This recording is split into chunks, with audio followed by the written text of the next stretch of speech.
Hello दोस्तों, नमस्कार, जय हिंद। आज हम लोग पढ़ने वाले हैं रीजनिंग का एक चैप्टर, बहुत ही टफ चैप्टर जिसको बोलते हैं सेटिंग अरेंजमेंट, बैठक व्यवस्थीकरण। ये अक्सर करके बच्चों को बहुत परेशान करता रहा है। सीजीएल, सीएचएसएल और एमटीएस जैसे परीक्षाओं में इसका बेहद ही खास रोल रहता है। सेटिंग अरेंजमेंट से अभी हाल ही में एग्जाम हुआ, एसएससी जीडी 2022 का एग्जाम जो हुआ था, उसमें भी इससे बहुत ही टफ टफ क्वेश्चन बन रहे थे। तो आज हम लोग इसको एक अच्छी भाषा में सीखने का प्रयास करेंगे। और चलिए आगे बढ़ते हैं फिर वीडियो में, नहीं तो वीडियो लंबी हो सकती है। सेटिंग अरेंजमेंट, बैठक व्यवस्था। ये आखिर है क्या बैठक बैठक व्यवस्था? बैठक व्यवस्था किसी भी पंक्ति में या फिर किसी भी लाइन में या फिर राउंड में जो बंदों को बिठाया जाता है, उसी क्रम में क्वेश्चन पूछा जाता है। बैठने के कई तरीके होते हैं, वही उस क्वेश्चन को करने के टाइप्स में गिने जाते हैं।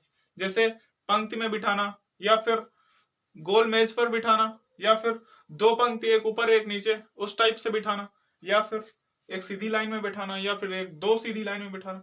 कई टाइप्स होते हैं, तो हम एक एक टाइप्स करके पढ़ेंगे उसके बारे में, फिर उसके उदाहरण करके या फिर क्वेश्चन सोल्व करने की कोशिश करेंगे। इसी तरह हम आगे सारे टाइप्स खत्म करेंगे, ठीक है।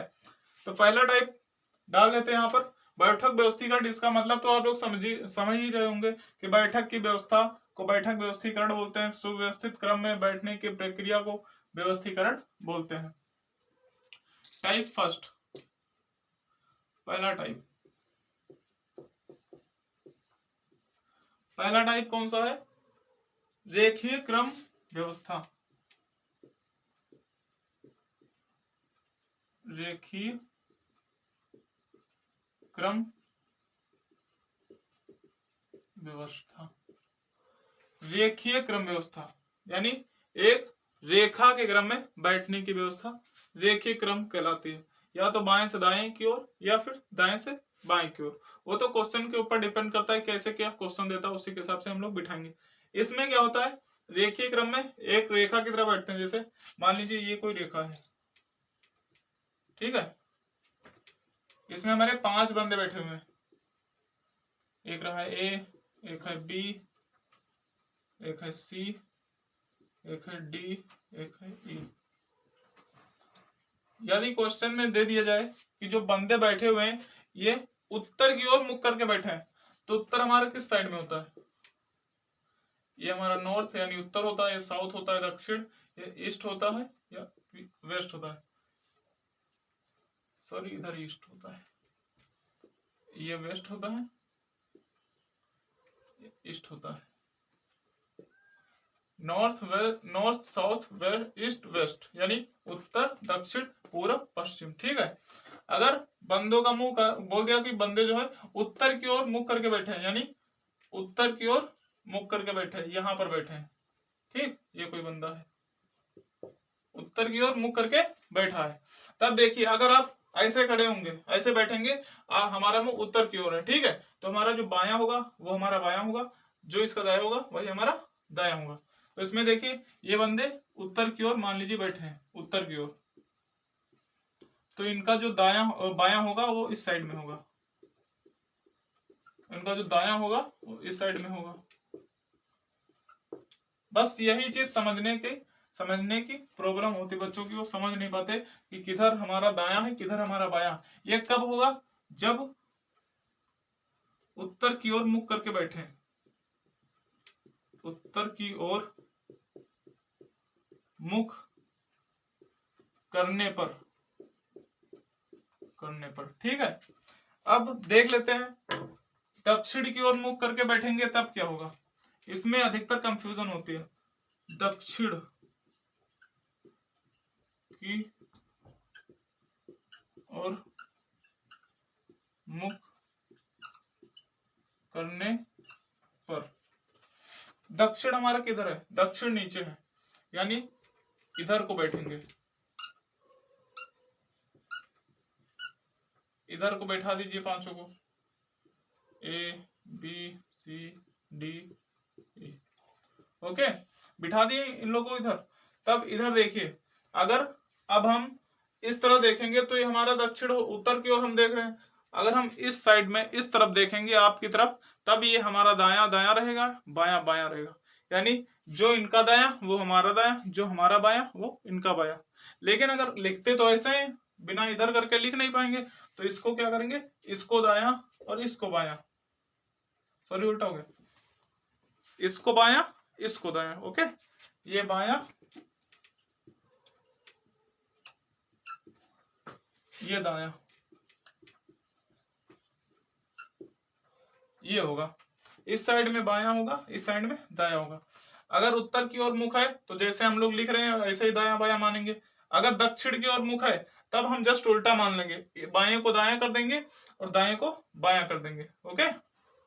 तब ये दो टाइप समझने का प्रयास किया हम लोगों ने, इसी से कंफ्यूजन क्रिएट होता है और बच्चे क्वेश्चन नहीं सोल्व कर पाते हैं। तो चलिए आगे इसका जो है उदाहरण लेते हैं और पढ़ने की कोशिश करते हैं। अब आप एक और बात समझिए, ए यहां पर बैठा है, अब क्वेश्चन में दिया रहेगा कि ए के बाएं बी बैठा है, बी तो देखिए ए के बाएं बैठा है, लेकिन ये बी यहां भी बैठ सकता है, यहां पर भी बैठ सकता है, यहां पर भी बैठ सकता है। क्यों? क्योंकि क्वेश्चन में ये दिया है कि ए के बाएं बी बैठा है, बट ये नहीं दिया है कि ए के तुरंत बाएं बी बैठा है। अगर लिखा होगा ए के तुरंत बाएं बी बैठा है तब यहां पर ही पोजीशन बनेगी और कहीं नहीं बनेगी। लेकिन अगर ये दिया है कि ए के बाएं बी बैठा है तो ए के बाएं चाहे यहां तक चाहे इधर बैठा दो, ठीक है, ऐसे करेंगे। अब जैसे यहाँ पर सी बैठा है, बोलेंगे सी के बाएं बी बैठा है, तो सी का बायां किधर है, इधर है, तो सी के बाएं में बी बिठा दो, यहाँ पर बिठा है। लेकिन ये कोई कंपलसरी नहीं कि यही है बैठेगा, ये बाएं साइड में कहीं भी बैठ सकता है, ये इसका रूल है। अगर ये लिखा रहेगा कि सी के तुरंत बाएं बैठा है बी, तब ये पोजीशन एकदम राइट है, ठीक है, वैसे नहीं राइट है। ये तो हम लोगों को समझने के लिए एग्जांपल लिया है, बाकी अगर और इसमें कोई कंडीशन है नहीं, इसमें भी वैसे देख लो, ए के बाएं पूछेगा कितने लोग बैठे हैं, बताइए कितने लोग ए के बाएं इसमें बैठे हैं, बायां इधर है, ए का बायां इधर है, ए के बाएं की तरफ 4 लोग बैठे हैं, कौन, बी सी डी ई। लेकिन अगर पूछे ए के तुरंत बाएं कौन बैठा है, तब क्या बताएंगे, तब बोलेंगे बी बैठा है, ओनली बी। अगर पूछे डी के तुरंत दाएं कौन बैठा है, डी कहां पर है, यहां पर है, डी का दाया किधर है, इस साइड में, बाएं साइड में, हम लोग के बायां, तब होगा डी का दाया, दक्षिण की ओर जब मुख होगा, तब डी का जो दाया है, डी के दाएं कौन बैठा है, जस्ट दाया, सी बैठा है, क्या बैठा है, सी बैठा है। अगर पूछेगा डी के बाएं कौन बैठा है, डी के तुरंत बाएं ई बैठा है, और डी के बाएं और भी आगे ई हो सकता है, यानी तुरंत बाएं पूछे तब ई, और पूछे कि डी के बाएं कितने लोग बैठे हैं, तो अगर और बैठे होंगे तो भी काउंट किए जाएंगे, ठीक है। तो ये हमारा थोड़ा बेसिक सा समझने का फंडा था। अब इसके बाद एक एग्जाम्पल लिखते हैं, उसको हल करते हैं, तब आपको ज्यादा समझ में आएगा और अच्छे से क्लियर हो जाएगा।